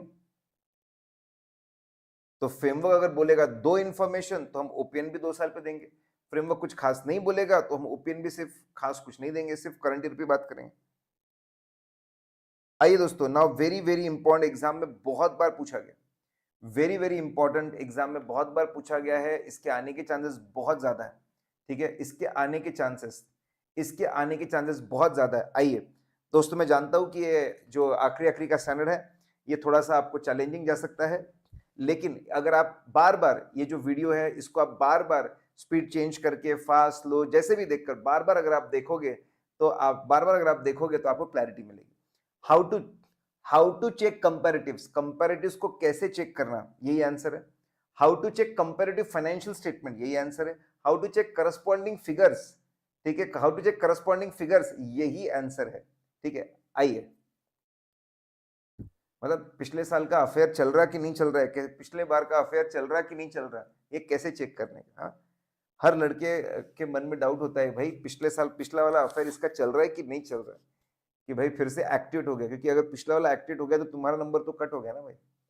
आइए, 3 बातें करनी पड़ेगी। सबसे पहले बेसिक इवैल्यूएशन, उसके बाद में एडिशनल प्रोसीजर्स, उसके बाद में रिटर्न रिप्रेजेंटेशन। 3 बातें करनी पड़ेगी। बेसिक इवैल्यूएशन बहुत सिंपल, बहुत आसान है। सबसे पहले काम करिए, as a auditor applicable financial reporting framework जो है उसको रीड करिए, उसको अंडरस्टैंड करिए कि कंपैरेटिव फाइनेंशियल इंफॉर्मेशन के बारे में क्या बोला है, कंपैरेटिव्स के बारे में क्या बोला है, क्या डिटेल्ड इंफॉर्मेशन चाहिए कि शॉर्ट में इंफॉर्मेशन चाहिए, उससे आपको अप्रोच समझ में आएगी। ठीक है, क्या क्या बातें बोली है उससे अप्रोच आपको समझ में आएगी, क्या रिक्वायरमेंट है वो समझ में आएगा। और आपको यही चेक करना है, आपको यही चेक करना है कि फ्रेमवर्क के हिसाब से पूरी इंफॉर्मेशन दी है कि नहीं दी है। तो बहुत सिंपल है, बेसिक इवैल्यूएशन में एप्लीकेबल फ्रेमवर्क को समझना है, चीजों को अंडरस्टैंड करना है, और अंडरस्टैंड करने के बाद में फ्रेमवर्क समझने के बाद में हमको देखना है फ्रेमवर्क के हिसाब से इंफॉर्मेशन दी है कि नहीं दी है। फिर आप एक और काम करिए कि आप कंपैरेटिव जो है उसको आप चेक करना चाहते हैं, आपने फ्रेमवर्क के हिसाब से पूरी इंफॉर्मेशन वो आपने देख लिया। नेक्स्ट इंपॉर्टेंट थिंग, आप कंपैरेटिव्स को चेक करना चाहते हो ना, आप सिंपल उसको प्रायर पीरियड फाइनेंशियल स्टेटमेंट से मैच कर लीजिए। जो कंपैरेटिव्स है, जो पिछले साल की जानकारी, जो कंपैरेटिव्स है, जो पिछले साल की जानकारी, पिछले साल के फाइनेंशियल स्टेटमेंट से वो मैच होना चाहिए, कि मैच हो रहा है कि नहीं हो रहा, वो आप देख लीजिए। फिर कंसिस्टेंसी ऑफ अकाउंटिंग पॉलिसी, अगर आपके 2 साल दिख रहे, करंट ईयर और पिछला साल, अगर आपके 2 साल दिख रहे करंट ईयर और पिछला साल, दोनों की पॉलिसी सेम होनी चाहिए, नहीं तो बहुत ज्यादा हड़कंप मच जाएगा। करंट ईयर की पॉलिसी अलग है, पिछले साल की पॉलिसी अलग है, और दोनों कंपेयर कर रहे हैं, इससे ज्यादा भयानक इंटरप्रिटेशन नहीं हो सकता। इसलिए काम करिए, consistency of accounting policy check करिए, पिछले बार की पॉलिसी पढ़ लीजिए, इस साल की पॉलिसी पढ़ लीजिए, देखिए कोई चेंज है क्या, इंक्वायरी कर लीजिए कोई चेंज है क्या। ठीक है, चेंज है तो कोई बात नहीं, चेंज है तो आप सिंपल आपको देखना है, चेंज जस्टिफाइड है ना, प्रॉपर अकाउंटिंग की है ना, और प्रॉपर डिस्क्लोजर किया है ना, दैट्स इट। 3 बातें आपको बेसिक इवैल्यूएशन में 3 बातें चेक करनी है। एप्लीकेबल फाइनेंशियल रिपोर्टिंग फ्रेमवर्क को अच्छे से पढ़ लो, समझ लो कौन सा अप्रोच वो बोल रहे हैं और उसके हिसाब से इंफॉर्मेशन दी है ना वो देख लो। ठीक है, फिर आपकी पिछले साल से इंफॉर्मेशन को मैच कर लो प्रायर पीरियड से। और तीसरी बात, देख लो भैया 2 कॉलम है आजू बाजू में, अकाउंटिंग पॉलिसी सेम होनी चाहिए, अकाउंटिंग पॉलिसी अप्रोप्रिएट है ना वो देख लो। 3 बातें अगर आपने चेक कर ली, 3 बातें चेक कर ली कि भाई फ्रेमवर्क के हिसाब से सब है ना, ठीक है, चीजें मैच हुई ना पिछले साल से, और अकाउंटिंग पॉलिसी, तो भाई बेसिक इवैल्यूएशन खत्म हो गया। एडिशनल, अगर पॉसिबल मटेरियल मिसस्टेटमेंट लग रहा है, अगर लग रहा है कि मटेरियल मिसस्टेटमेंट हो सकता है, अगर ऐसा लग रहा है, तो फिर भाई साहब जितनी चाहे उतनी ऑडिट प्रोसेस परफॉर्म करो। अगर ऐसा लग रहा है कि पॉसिबल मटेरियल मिसस्टेटमेंट है, तो भाई जितनी चाहे उतनी ऑडिट प्रोसेस आपको परफॉर्म करना है, एडिशनल ऑडिट प्रोसेस आपको परफॉर्म करना है। इन्वेंटरी में प्रॉब्लम लगता है, पिछले साल के पूरे डॉक्यूमेंट खुलवाओ, पिछले बार के पूरे डॉक्यूमेंट खुलवाओ, पिछले बार किसी एक्सपर्ट को अपॉइंट किया था उससे भी अपने को मिलवाओ। ठीक है, अगर पॉसिबल मटेरियल मिसस्टेटमेंट लगा तो रुकने का नहीं, जितनी एडिशनल प्रोसेस सब लाकर तहकीकात करो, सच्चाई क्या है, क्या गलती है, कितनी गलती है, पता हमको चलना चाहिए। फिर अगर मटेरियल मिसस्टेटमेंट मिल गया, फाइनली मटेरियल मिसस्टेटमेंट मिल गया, ठीक है, इफ मटेरियल अगर पिछले साल में गलती आपको मिल गई, तो भाई साहब पिछले साल को आपको रिवाइज प्रीवियस ईयर देखो, अभी अगर एजीएम होने की है तो हम पिछले साल के फाइनेंशियल स्टेटमेंट को रिवाइज करवा देंगे। अगर एजीएम हो चुकी है तो अगले साल में रेक्टिफिकेशन हो जाएगा। बहुत सिंपल है, पिछले साल की गलती मिलती है तो आप देखिए, ठीक है, आप देखिए एजीएम हो गया, एजीएम होने का है तो इसी साल में फाइनेंशियल स्टेटमेंट को रिवाइज करवा दीजिए। नहीं तो फिर अगले साल प्रायर पीरियड आइटम की एंट्री पास कर देना। देखिए लेट्स फ्रीज गाइस, ध्यान देंगे वापस, बहुत सिंपल है। बेसिक इवैल्यूएशन में भाई साहब पहले फ्रेमवर्क पढ़ो, उसकी रिक्वायरमेंट फुलफिल हो रही ना, ठीक है, पिछले साल से चीजें मैच हो रही, बहुत बढ़िया, बहुत बेसिक चीज है। और अकाउंटिंग पॉलिसी कंसिस्टेंट है, बहुत बेसिक चीज है, ठीक है। अगर पॉसिबल मटेरियल मिसस्टेटमेंट लगा तो जितनी चाहे उतनी प्रोसेस परफॉर्म करो। मटेरियल मिसस्टेटमेंट अगर मिला, मटेरियल मिसस्टेटमेंट अगर मिला तो आपको देखना पड़ेगा कि रेक्टिफिकेशन अगर एजीएम होने की तो इस साल कर लो, तो अगले साल कर लो। नाउ रिटर्न रिप्रेजेंटेशन, मैनेजमेंट से रिटर्न स्टेटमेंट लेते हैं सभी इंपॉर्टेंट चीजों को लेकर कि सब बराबर है, चिंता करने की कोई बात नहीं है। इसके बारे में हम पढ़ते हैं ऐसे 580 में, रिटर्न रिप्रेजेंटेशन। आप आपके इंट्रो और ओपिनियन में जितने साल को रेफर करोगे, अगर एक साल पे ओपिनियन दोगे तो एक साल का आपको रिटर्न रिप्रेजेंटेशन लेना पड़ेगा। अगर आप 2 साल पे ओपिनियन दोगे तो आपको 2 साल का रिटर्न रिप्रेजेंटेशन लेना पड़ेगा। फाइनेंशियल स्टेटमेंट अप्रोच पे आप मल्टीपल ईयर्स पे ओपिनियन देते हो तो आपको मल्टीपल ईयर्स का रिटर्न रिप्रेजेंटेशन लेना पड़ेगा, ठीक है। मतलब अगर आप पिछले साल के ऊपर भी ओपिनियन दे तो पिछले साल का भी रिटर्न रिप्रेजेंटेशन लेना पड़ेगा। सर लेकिन पिछले साल का तो पिछले साल ले लिया होगा ना, फिर से लो, वो एज ऑन लास्ट ईयर था, एज ऑन करंट ईयर वापस रिटर्न रिप्रेजेंटेशन दो। तो बहुत सिंपल है, जितने साल रेफर करोगे उतने रिटर्न रिप्रेजेंटेशन लगेंगे। अगर तुमने फाइनेंशियल स्टेटमेंट, अगर फाइनेंशियल स्टेटमेंट अप्रोच में तुमने 2 साल रेफर किए तो 2 साल के लगेंगे, 3 साल को रेफर किया तो 3 साल को लगेंगे। मैंडेटरी है इसको लेना, ठीक है, इसको लेना मैंडेटरी है, it is mandatory, it is must, ठीक है, उसके बिना बात आगे ही नहीं बढ़ सकती। नाउ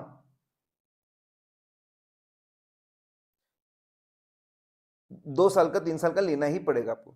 करस्पॉन्डिंग फिगर अप्रोच मतलब पूरा साल का पूरा फोकस करंट ईयर में, सिर्फ करंट ईयर का रिटर्न रिपेंशन लेंगे, दैट्स इट, ठीक है। तो दोस्तों आपको 3 बात करनी है, बेसिक इवैल्यूएशन, एप्लीकेबल फ्रेमवर्क की हम लोगों ने बात की, फिर एडिशनल प्रोसीजर्स की हम लोगों ने बात की, और रिटर्न रिप्रेजेंटेशन की हम लोगों ने बात की। आइए आखिरी में सबसे इंटरेस्टिंग आपका रिपोर्टिंग पोर्शन। आइए आखिरी में सबसे इंटरेस्टिंग है आपका रिपोर्टिंग पोर्शन, ठीक है। अपने रिपोर्टिंग, आपका रिपोर्टिंग पोर्शन, आपके रिपोर्टिंग पोर्शन पे आइए, ठीक है। पहले कॉलम में करस्पॉन्डिंग फिगर्स के बारे में लिखा है, दूसरे कॉलम में कंपैरेटिव फाइनेंशियल स्टेटमेंट्स के बारे में लिखा है। आइए, ठीक है, आपके पहले करस्पॉन्डिंग फिगर्स अप्रोच मतलब जो भी इंपॉर्टेंस है करंट ईयर को है, पिछले साल की थोड़ी सी इंफॉर्मेशन दी है, ठीक है, हल्के फुल्के कंपैरिजन के लिए।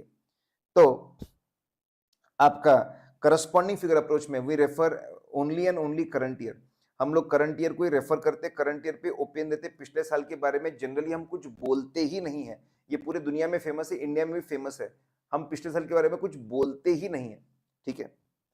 फिर पिछले साल का ऑडिट अगर प्रेडिसेसर ऑडिटर ने किया तो फिर हमको बताना पड़ता है ओएमपी डालकर एक स्टेटमेंट की पिछले साल का ऑडिट प्रेडिसेसर ऑडिटर ने किया, कब उसने रिपोर्ट दी, किस तरह का ओपिनियन था, क्वालिफाइड था, अनमॉडिफाइड था, ठीक है, मॉडिफाइड था, अनमॉडिफाइड था, मॉडिफाइड तो रीजन भी देना पड़ेगा, ठीक है, अगर मॉडिफाई किया तो रीजन भी देना पड़ता है, कब दिया, प्रेडिसेसर ने किया था, कब दिया था, क्या ओपिनियन दिया था, अगर मॉडिफाइड है तो रीजन भी, तो क्यों मॉडिफाई किया। अगर पिछले साल का ऑडिट नहीं हुआ वापस ओएमपी डालना पड़ेगा, last audit was not conducted. अब बाजू में ये फाइनेंशियल स्टेटमेंट अप्रोच एकदम सिंपल है। फाइनेंशियल स्टेटमेंट अप्रोच मतलब अपने आप में पिछले साल का भी एक अपना अस्तित्व है, सेपरेट फाइनेंशियल स्टेटमेंट है। अगर 2 सेपरेट फाइनेंशियल स्टेटमेंट है, दोनों के ऊपर ओपिनियन देंगे, हम लोग दोनों पे ओपिनियन देते हैं, करंट ईयर साथ में सब, we give opinion on current year as well as previous year.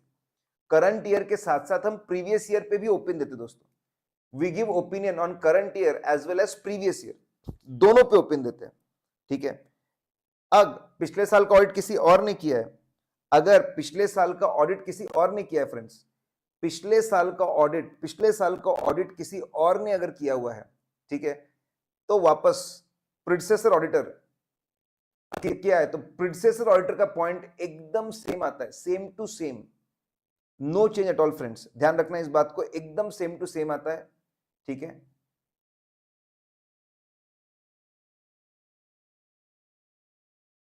एक मिनट गाइस, एक मिनट।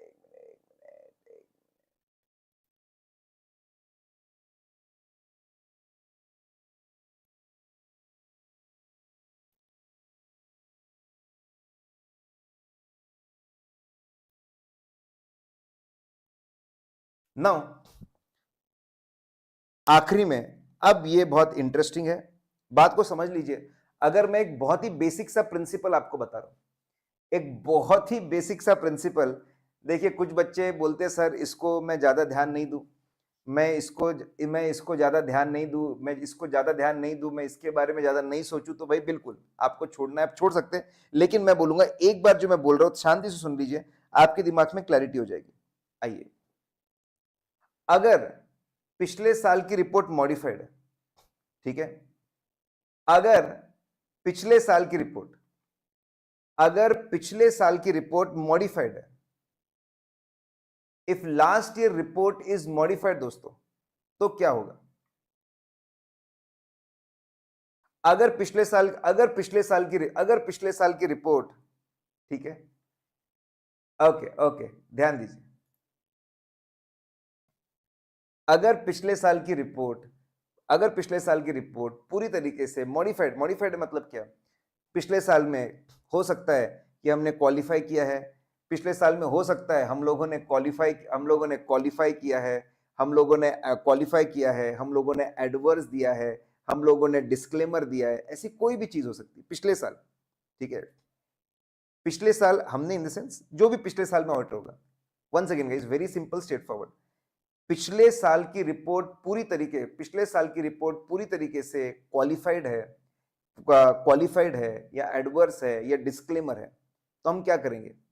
हम इस साल, ठीक है, मैनेजमेंट के पास जाएंगे और मैनेजमेंट को रिक्वेस्ट करेंगे, देख भाई मैनेजमेंट, प्लीज जो पुरानी जो प्रॉब्लम्स थे उसको ठीक कर दे, पिछले बार तूने कुछ डेप्रिसिएशन चार्ज नहीं किया था उसको ठीक कर दे, पिछले बार तूने लॉटरी इनकम को सेल्स में डाले तो ठीक कर दे, ठीक है, लॉटरी इनकम को तूने सेल्स में डाला था उसको ठीक कर दे, गलती की तूने, पिछले साल तूने ये गलती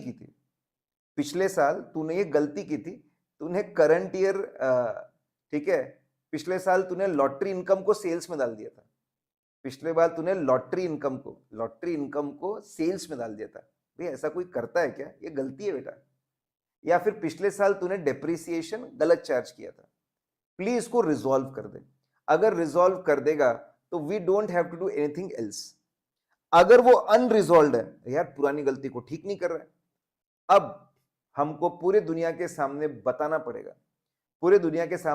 पड़ेगा, we'll have to modify opinion with respect to previous year, हमको बताना पड़ेगा पिछले साल का सेल गलत है, उसमें लॉटरी इनकम डाल दी है, पिछले साल का डेप्रिसिएशन गलत है, पिछले साल का डेप्रिसिएशन आपको बताना पड़ेगा कि पिछले साल का डेप्रिसिएशन गलत है, और कितना डेप्रिसिएशन गलत है वो भी आपको बताना पड़ेगा, ठीक है। अगर वो गलती का करंट ईयर पे इंपैक्ट है, देखो अगर पिछले साल लॉटरी इनकम को सेल्स में डाल दिया, उसका इस साल पे कोई इंपैक्ट नहीं है, ठीक है, लेकिन पिछले साल डेप्रिसिएशन गलत था, तो फिर पिछले साल का क्लोजिंग डब्ल्यूडीवी गलत है, इस साल का ओपनिंग डब्ल्यूडीवी गलत है, ओपनिंग डब्ल्यूडीवी गलत है, तो इस साल का डेप्रिसिएशन भी गलत है, तो गलती का इस साल पे इंपैक्ट होगा, अगर इस साल पे इंपैक्ट तो बोलना पड़ेगा लास्ट ईयर के साथ साथ करंट ईयर में भी इंपैक्ट है। लेट्स फ्रीज गाइस, देखो बहुत सिंपल है, स्ट्रेट फॉरवर्ड है, फिर से आपको बता रहा हूं, ठीक है। अगर हम ऑडिट करने गए और हमको पिछले बार की रिपोर्ट मिली और वो मॉडिफाइड थी, तो हम लोग इस साल ऑडिट करते वक्त मैनेजमेंट से मिलेंगे, तीन बातें, मैनेजमेंट से मिलेंगे, बातचीत करेंगे, उनको बोलेंगे प्लीज इसको रिजॉल्व करिए, रिजॉल्व कर देंगे तो और कुछ करने की जरूरत नहीं है, अगर रिजॉल्व नहीं करेंगे तो हमको हमारा ओपिनियन मॉडिफाई करना पड़ेगा with respect to previous year, ठीक है। क्या करंट ईयर पे भी इंपैक्ट है क्या? सोच लो, करंट ईयर पे इंपैक्ट है तो ये भी बताना पड़ेगा करंट ईयर पे भी इंपैक्ट है, तो बस सिंपल ईयर्स के बारे में सोचना है, कभी सिर्फ पिछले साल को गाली मारते, कभी कभी पिछले साल के साथ साथ, कभी कभी पिछले साल के साथ साथ करंट ईयर को भी गाली मारते हैं, ठीक है। तो ये तीन बातों पे आपको लिखना है, प्यारा सा आंसर आपका मिल जाता है। फिर सेम चीज कॉपी पेस्ट सेम, लेकिन इसमें से फर्क कितना है? करंट ईयर ऑडिट परफॉर्म करते वक्त मटेरियल मिसस्टेटमेंट मिले, करंट ईयर ऑडिट परफॉर्म करते वक्त मटेरियल मिसस्टेटमेंट मिले, अगर करंट ईयर ऑडिट परफॉर्म करते वक्त मटेरियल मिसस्टेटमेंट मिले तो क्या करेंगे? सेम मैनेजमेंट के पास जाएंगे और उसको बोलेंगे इसको ठीक कर दो, पिछले साल में गलतियां मिली आपको, करंट ईयर का ऑडिट प्रोसेस परफॉर्म करते वक्त आपको पिछले साल की गलतियां मिल रही है, दोनों में फर्क क्या हुआ? एक में पहले से पता था रिपोर्ट मॉडिफाइड है, दूसरे में ऑडिट करते वक्त पता चला कि पिछले साल में गलती है, सेम मैनेजमेंट के पास जाएंगे, बोलेंगे रेक्टिफाई कर दिया और कुछ करने की जरूरत नहीं है। अनरिजॉल्व है तो मॉडिफाई करना पड़ेगा। कितने साल के लिए करना पड़ेगा? सिर्फ अगर पिछले साल पे इंपैक्ट है तो सिर्फ बोलना पड़ेगा पिछला साल गलत है, और करंट ईयर पे इंपैक्ट तो बोलना पड़ेगा करंट ईयर पे भी इंपैक्ट है। वही तीन चीजें दोस्तों, नथिंग एल्स। ठीक है, आइए आखिरी की चीज, अब कंपैरेटिव फाइनेंशियल स्टेटमेंट अप्रोच। इसमें उन्होंने हल्का सा फ्लेवर चेंज किया।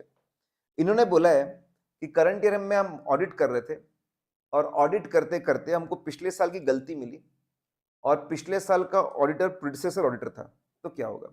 सेम। ठीक है, प्रीडिसेसर ऑडिटर क्या होगा? हम मैनेजमेंट के पास जाएंगे और उनको बोलेंगे कि माननीय महोदय आप उसको रिजॉल्व कर दीजिए, आप ये पुरानी जो गलती है उसको रेक्टिफाई कर दीजिए, पुरानी गलती है रेक्टिफाइड। ठीक है, आप इसको रिजॉल्व करवा, आप इसको ठीक कर दीजिए, पुराने ऑडिटर से रिवाइज्ड ऑडिट रिपोर्ट लेके आ जाइए, आप इसको ठीक कर दीजिए, रिवाइज्ड फाइनेंशियल स्टेटमेंट बनाइए, पुराने बंदे से रिवाइज्ड ऑडिट रिपोर्ट लेकर आइए, हमको और कुछ करने की जरूरत नहीं है, नथिंग एल्स। ठीक है, वो जाएगा, ऑडिट रिपोर्ट रिवाइज करेगा, पुराने बंदे से रिवाइज्ड ऑडिट रिपोर्ट लेकर आएगा, no need to do anything else. ठीक है, यहां पर आप और एक्सप्लेन कर सकते हैं अपने मन से, इन्होंने इतना ही बोला है।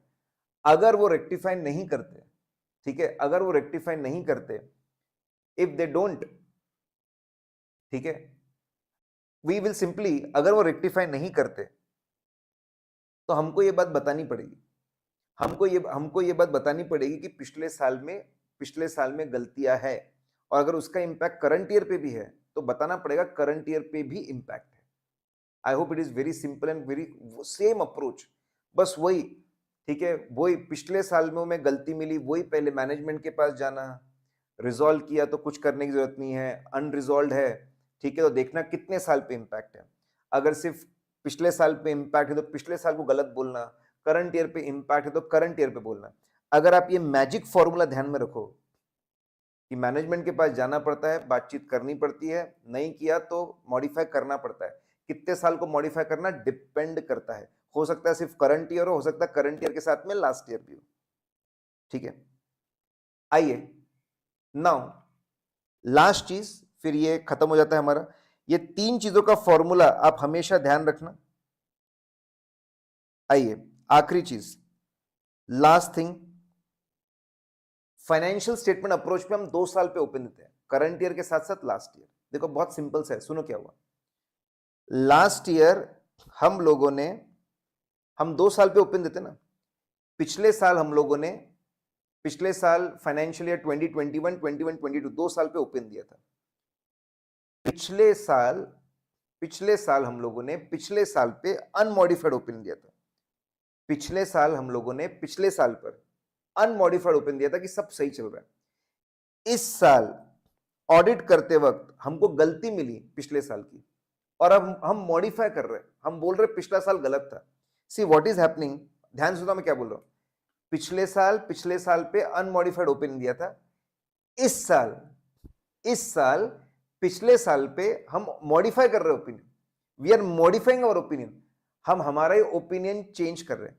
पिछले साल तक वो बहुत अच्छी लगती थी, अब इस साल वो इतनी अच्छी नहीं लगती। पिछले साल तक वो बहुत अच्छी लगती थी, इस साल इतनी अच्छी नहीं लग रही। अगर ऐसा है, अगर हम हमारा ही ओपिनियन चेंज कर रहे हैं, if we are changing our own opinion, तो ये बात लोगों को बतानी पड़ेगी ओएमपी डाल के, अदर मैटर पैराग्राफ डालकर कि माननीय महोदय हम हमारा ही ओपिनियन बदल दे रहे हैं, we are changing our opinion. Guys आखिरी स्टैंडर्ड बहुत टेक्निकल स्टैंडर्ड था, मैंने फिर भी रामबाण उपाय बताया है। वो तीन चीजों के बारे में आप बात करिए, आप हमेशा बहुत प्यारा, बहुत सिंपल और बहुत स्ट्रेट फॉरवर्ड आंसर आप हमेशा लिखोगे। ठीक है, चलिए यहाँ पे हम लोग रुकते हैं दोस्तों, यहाँ पे हम लोग रुकते हैं।